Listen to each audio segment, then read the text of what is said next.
Welcome back to our STREAM podcast. STREAM is a trucktractortrailer.com production, and my name is Juliet Mazza, and I'm CRO and West Market Leader for trucktractortrailer.com. And I'm delighted to be here today, with Ellen Voie. Great to see you, Ellen. Good to see you again, Juliet. I know we've met briefly, but it's so good to see you again. And today's topic is we're going to be talking about International Women's Month.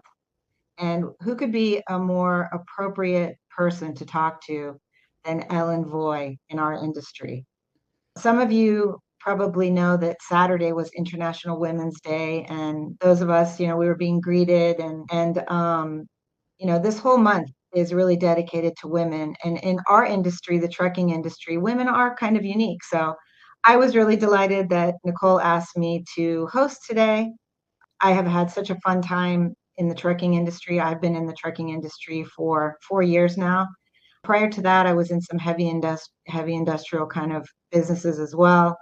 But I'm really, really loving being in the trucking industry. It's just so much going on, and I feel like it's an industry that has such a big impact on our economy and our society. Ellen, like I said, very appropriate that we have you today. Delighted to have you. And Ellen Voie is a very important member of our trucking community. Ellen is the founder of the Women in Trucking Association, which she founded in 2007. And she is an internationally recognized speaker and authority on gender diversity and inclusion for women working in non-traditional careers in trucking and transportation. Ellen has been recognized over the years by many organizations and received many awards.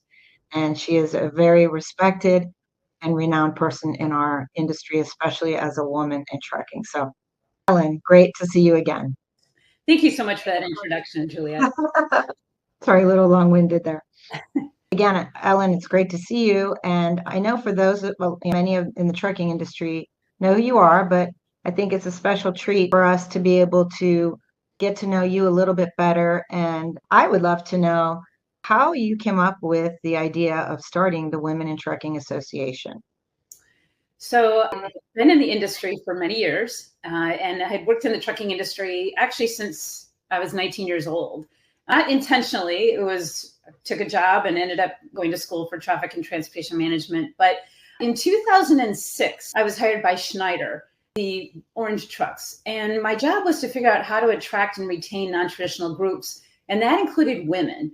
They were really focusing on how can we attract people who may not think of themselves in a trucking career. So I started doing my research, and I realized that women actually are looking for something different in the industry than men, and they will leave for different reasons. So anyway, I was doing my research, doing my job, and at the time I was getting my pilot's license, and I belonged to a women's aviation association. And it struck me that there wasn't anything for women in the trucking industry. And I felt that women needed a voice.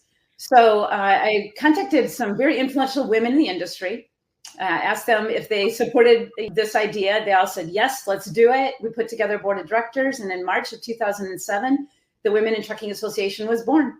That's amazing. I also am wondering, if you could share with us some key milestones. I guess you're coming up to your 20-year anniversary.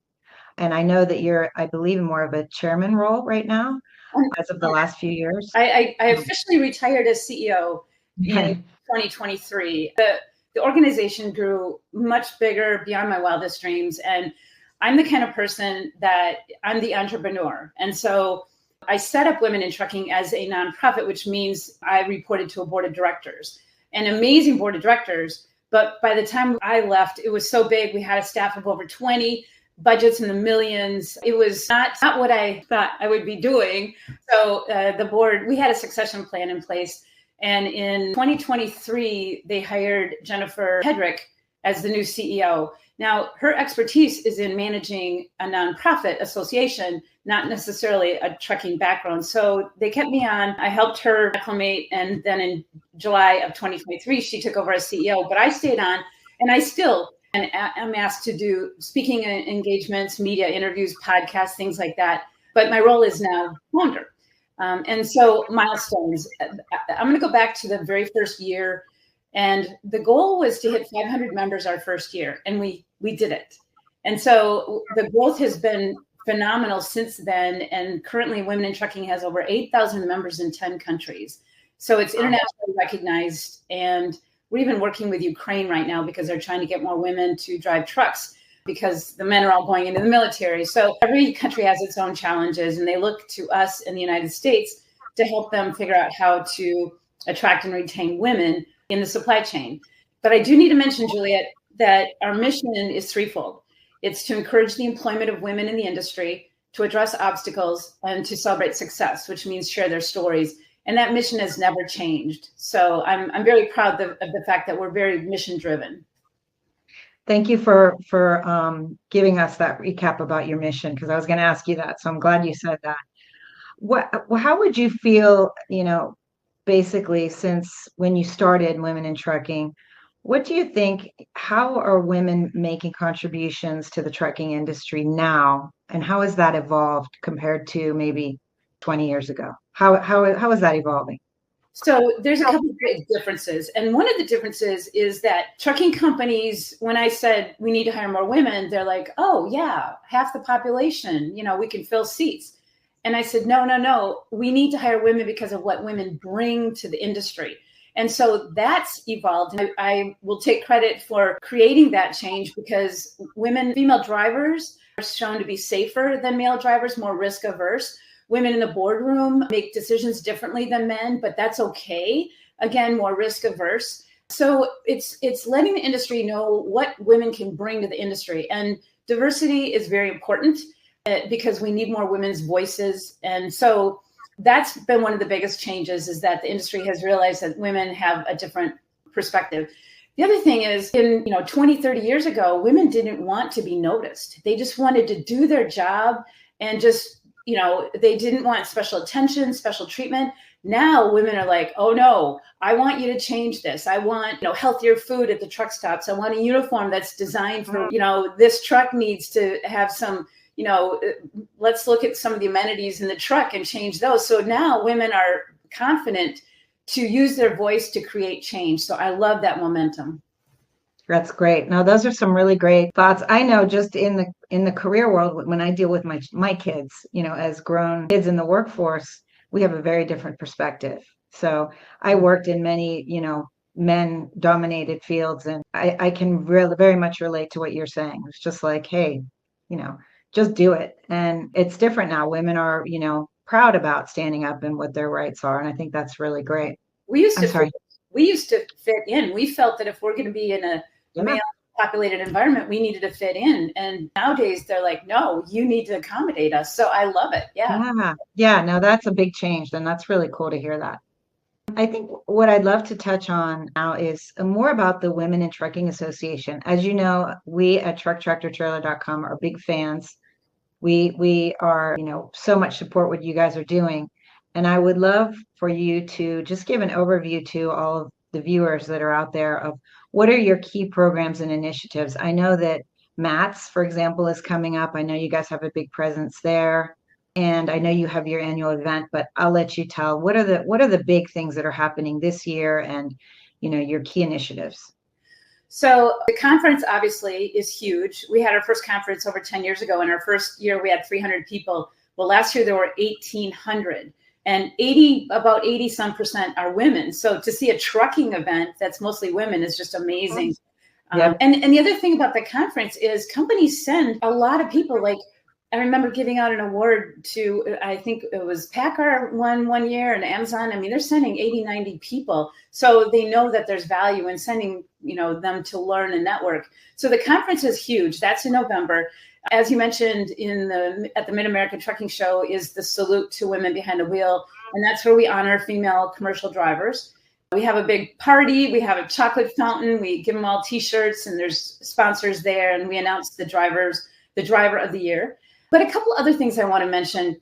One of them is a few years ago, I wanted to have a mobile display. I wanted a traveling display that we could take around to schools and conferences and industry events. And so I asked Walmart for a trailer. That's donated a simulator. And so we now have what we call Whitney, WITNEI, and it's a trailer that goes around the country And you can go inside and there's a hands-on learning environment, touch screens, even clothing designed by women for women, safety gear, safety shoes, and things like that. But there's a simulator in the front of it that everyone loves. That's the highlight of the event. So that, the tractor trailer, also the image team. We have women, we have an image team in the US and one in Canada, and they do ride-alongs with elected officials, regulators, media. We've given Diane Sawyer a ride. We've had Drew Barrymore. Had a driver on her show. We've been Ricky Lake, Oprah Magazine, New York Times. I mean, it's just been, we need to get them out there to share their stories, because when our female drivers talk about their jobs, then other women will look at them and go, oh, I hadn't thought about that as a career opportunity. And so that's the big thing. And then one other thing I'll mention is our recognition programs. We recognize a member of the month. We have a driver of the year. We have a distinguished woman in logistics who we announced that at the Transportation Intermediaries Association event. And then our influential woman in trucking who we announced at our conference in November. So we want these women to be out there and sharing their stories so that other women will look at them and be inspired.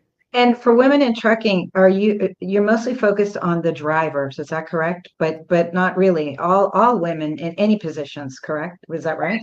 That's correct. Drivers, there's some physical challenges for the driver population that women in other roles don't, have to deal with. But we work with female safety directors, dispatchers, women in leadership, diesel technicians. We're trying to get more women as diesel technicians. So all areas, and women CEOs or women leadership, we really need to lift them up and make sure that we have more women in the decision-making roles at these companies, because it will change the industry. Absolutely. No, that's so exciting to me. Like I said, being now in the industry for about 4 years, I just think I can see it change just in the short time I've been here. So it's wonderful to see, and the respect that we're getting.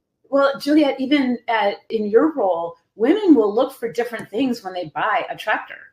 They're more focused on creature comforts, like how much closet space is in there, what are the sleeping arrangements, where men typically, and I'm generalizing here, will look at the engine size or the name on the grill or how much chrome there is on the truck. So, women are looking for different things in the industry than men are. Again, I'm generalizing. So I'm right. No, but you have a good point. You have a very good point. And I think that's true, representing all the different parts of the industry, which is why having diverse companies, in many ways, diverse organizations is so important. So I guess with that, being in your seat and seeing the evolution over the last 20 years, what do you see coming down the pike? Like, what do you see in the future of trucking regarding gender equity, women in trucking? What do you think, take your crystal ball 20 to 50 years from now, what do you think it'll be like? Well, the use of technology is really overtaking our industry. So the positive thing is that the technology will help remove driver error. So when you've got everything from lane departure warnings to LIDAR, radar, and they talk about autonomous vehicles, driverless trucks. I don't think driverless trucks are going to be prevalent in my lifetime. I think you'll see them on the road in certain capacity, but the use of technology will make the job safer, makes the truck safer, makes the road safer. So I think we're going to see much more technology in the coming years, to the point that where there will be driverless trucks out there as a common, it will be common for people, but we're not quite there yet. The other thing is, so since trucking is such a male populated environment, harassment has always been an issue, and female drivers, but in any like construction and, all careers that are typically male populated, there's harassment issues. And the Women of Trucking Advisory Board made the recommendations to Congress about alleviating harassment in the industry, and whether that's at a truck stop, whether it's, on the road, we need to address that. We need women to feel safe, and the people that should be helping them feel safe are their male colleagues.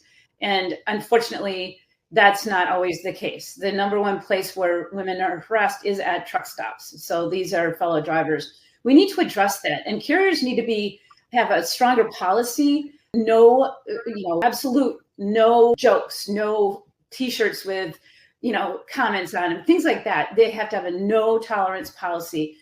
So is that something that you think is getting better? Is that something that you see improvement in? I know you said it's still an issue, and I'm not surprised.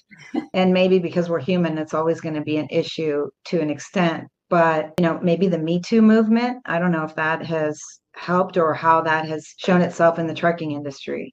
Well, there's a couple things. One is the younger generation doesn't think that way. It's the older ones. It's like the comments I get are typically boomers or older generation who think that women are taking jobs away from them, or they don't like women in their space. So that's going to go away because younger generation, they think women can do anything that they can do. So unfortunately, a voice like that is very loud. You could have 300 men who are supportive and helpful, but when that one is out there and harassing them, that's the voice that is in their head. So we need to address that.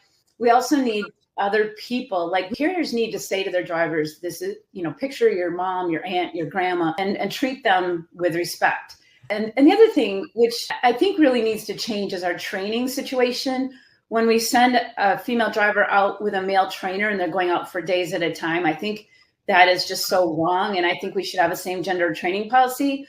But carriers, right, if they don't have enough female trainers, then they have to send them out with a male trainer. And that needs to change. And that's been one of my big issues that I wanted to see changed in this industry before, I'm gone. And I think we still have a ways to go on that. So, and there's things that companies can do, but it costs money, like have them in a hotel, have them in day cabs and put them in a hotel at night so they have their own room. Or, I hate saying this because I don't believe that everyone needs an inward facing camera. Maybe for a training situation, it would be appropriate. There's lots of opportunities to create change in regard to that. So I'm hoping that harassment will disappear. But as long as men are men and women are women, I think we're still going to have to address it. What advice would you have for women who are looking to get into the trucking industry now? What are some of the skills that you think women out there listening to this, you think need or should look for? Well, let's talk about the driver population first. You need a lot of patience because you're dealing with traffic all day. You're dealing with rain and you're dealing with inclement weather. You're dealing with law enforcement. You're dealing with shippers and receivers. So you need a lot of patience. Also, you need a thick skin in case someone does give you a hard time. But my advice for anyone looking at coming into the industry is, first of all, do your homework. Ask a lot of questions. We have a website at the womenintrucking.org, and the tab is called Driver. And anytime drivers ask us questions, and the questions could be anything like, hey, I have a felony, can I drive a truck? Or, hey, what are the training? How do I choose a truck driving school? How do I choose a carrier? We answer those questions. So I would say, ask a lot of questions, go to a truck stop, talk to people. If you can shadow someone and find out what it's really like, because here's an interesting piece of data, Juliet. Women leave the industry because they don't feel safe. Men leave the industry because of home time. Well, everyone just assumes that women want more home time, but guess what? Women have already asked those questions and they know they're not going to be home. So they've done their homework and they know, well, I'm going to be out on the road for a few weeks, when I first start this job. So that's not the number one reason for women to leave the industry. It's safety. So do your homework, ask a lot of questions. And for women looking at supply chain careers, what a wonderful opportunity. There's so many colleges out there now that are offering supply chain, classes.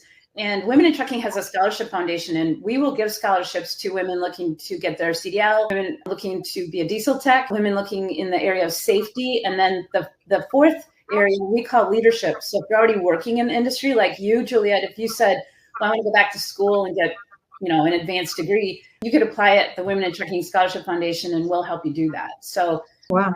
That's great to know. I never knew that. So you have college scholarships as well, in addition to CDL type scholarships. Yes, exactly. And that's fantastic. And women who are going to school for diesel tech, it might take 2 years, so they could apply every 6 months. I know some women have gotten 3 different scholarships and they're $1,000 each, so it helps. But asking a lot of questions, and I would say join, if you want to be in the industry, join the Women in Trucking Association and get a mentor. I agree. And you must have a mentorship program leading to that. Yes. So I think that, kind of rounding out this conversation, that kind of leads us to anyone out there who's listening, women out there who, are inclined to research a career in trucking, anywhere in trucking. I think the perfect place to start is at Women in Trucking. So please go to Women in Trucking, go to the website, Women in Trucking, womenintrucking.com. Sorry, .org. I'm sorry. Yes, you're a nonprofit. .org. And please, sign up and find out more information and find out all the resources that they have to offer. I am so impressed with all of the things that Women in Trucking is doing and offering and helping, and it's the best place to start. We encourage our listeners who are not women to also support the Women in Trucking, all of our suppliers from trucktractortrailer.com, all the buyers, all of our partners, and we know many of them do already support Women in Trucking. And then from our side, we want to encourage the listeners to please subscribe to STTTREAM and to join our community, trucktractortrailer.com. You just go on our site, trucktractortrailer.com/join. And it's a very simple process. And by joining, you can come into the website, you can see all our trucks.